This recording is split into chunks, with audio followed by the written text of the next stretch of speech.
हमें लगता है कि हम लोग सब कुछ ठीक कर रहे हैं, हम घर का खाना खाते हैं, हम बाहर का खाना नहीं खाते, हम सिगरेट दारू नहीं पीते हैं, समय से उठते हैं, समय से सो जाते हैं, तो हम एक नॉर्मल लाइफस्टाइल जीते हुए भी क्या गलत चीजें करते जा रहे हैं।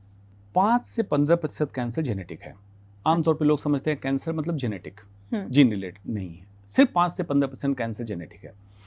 बाकी कैंसर को हम कहते हैं, कैंसर को कहते हैं माइटोकॉन्ड्रियल मेटाबॉलिक सिंड्रोम। अब इसमें टेक्निकल है, माइटोकॉन्ड्रिया सेल के अंदर पावर हाउस है जहां एटीपी जनरेट हमारे शरीर की ऊर्जा बनती है। मेटाबॉलिक जो हम खाना खाते हैं या जो भी आहार के तौर पे लेते हैं या सांस के तौर पे लेते हैं, जो हमारे माइटोकॉन्ड्रिया तक पहुंचेगा, उसके मेटाबॉलिज्म मतलब उसके पोषण की प्रक्रिया जो है, इसकी गड़बड़ी होना कैंसर है। मतलब 85% कैंसर आपकी इस गड़बड़ी से हुआ। इस पे चर्चा तो हुई नहीं।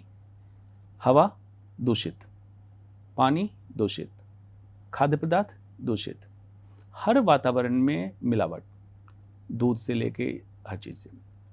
पब्लिक को ये जानकारी नहीं है कि न्यूट्रिशनल साइंस क्या है, फूड साइंस क्या है।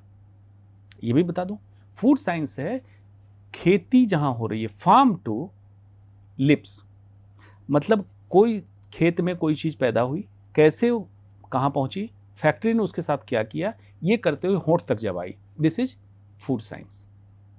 और होंठ से आपने खाना जब अंदर उतारा तो सेल के अंदर जब जाके ये क्या क्या बदलाव किया, दैट्स इज न्यूट्रिशनल साइंस।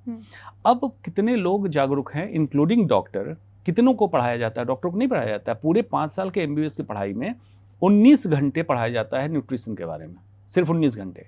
तो डॉक्टर से क्या उम्मीद करेंगे, क्या बताएगा? पब्लिक क्या कार्ब प्रोटीन फैट के लिए ऑब्सेस्ड हो चुकी है जनता। कार्ब प्रोटीन फैट बहुत छोटी सी बात है भाई, उस पे पैकेट पे लिखा होता है कि कार्ब इतना, प्रोटीन इतना, कैलोरी इतना। What is in the food ये लिख दिया, but what has been done to the food ये नहीं लिखा। फर्टिलाइजर डाला, इंसेक्टिसाइड डाला, प्रोसेसिंग में इथिलीन ऑक्साइड गैस डाल दी, या कैंसर फॉर्मिंग एजेंट डाला, कैसे प्रोसेस किया है तो लिखा ही नहीं। तो इसकी जागरूकता की जरूरत है कि आप अंदर या बाहर शरीर के साथ क्या कर रहे हैं। आहार के तौर पे हमारे पास तो एंट्री पोर्टल एक ही है, मुंह। डॉक्टर छोड़ दीजिए, नस से भी पानी चढ़ा देगा, कहीं चढ़ा देगा। लेकिन जब शरीर के अंदर इसका पाचन हुआ, पोषण क्रिया हुई, निकलने के 4 एग्जिट हैं, मल, मूत्र, पसीना और श्वास। आप हो सकता है स्टूल के लिए एक बार चले जाएं, पेशाब भी चले जाएं। आम तौर पे शहरी इंसान का पेशाब पीला होता है। अब उसमें उनको जागरूक होना है कि पानी से जस्ट स्लाइट येलो, जिसको स्ट्रॉ कलर कहते हैं, ये पेशाब स्वस्थ व्यक्ति का पेशाब का रंग है। इसको ध्यान दीजिए। स्टूल हर दिन मिनिमम 2 बार इंडियन फूड के लिए चाहिए कि आपको खुल के आप टॉयलेट जाते हो और मल आपका क्लियर होता हो, तो पेट के कैंसर से बचेंगे।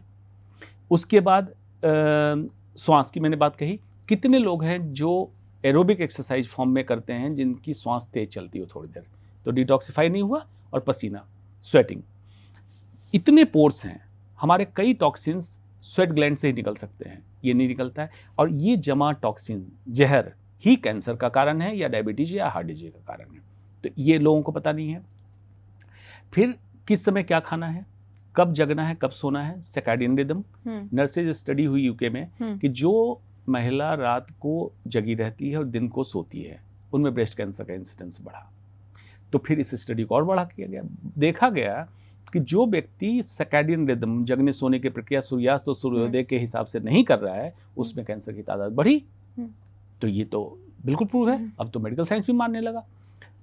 ऋतु के हिसाब से, फिर रीजन के हिसाब से। अब दिल्ली में रहने वाला व्यक्ति इंडोनेशिया से कीवी मंगवा के खा रहा है, क्या जरूरत है खाने की? उनके लिए मैं कहता हूँ रीजनल खाओ, सीजनल खाओ। जिस ऋतु में जो सब्जी, जो फल हो रहा है और आपके एरिया में हो रहा है, आपके एरिया में अमरूद होता है, पपीता होता है, आप खाओ उसको। आपको क्यों इंपोर्टेड फ्रूट खाना है?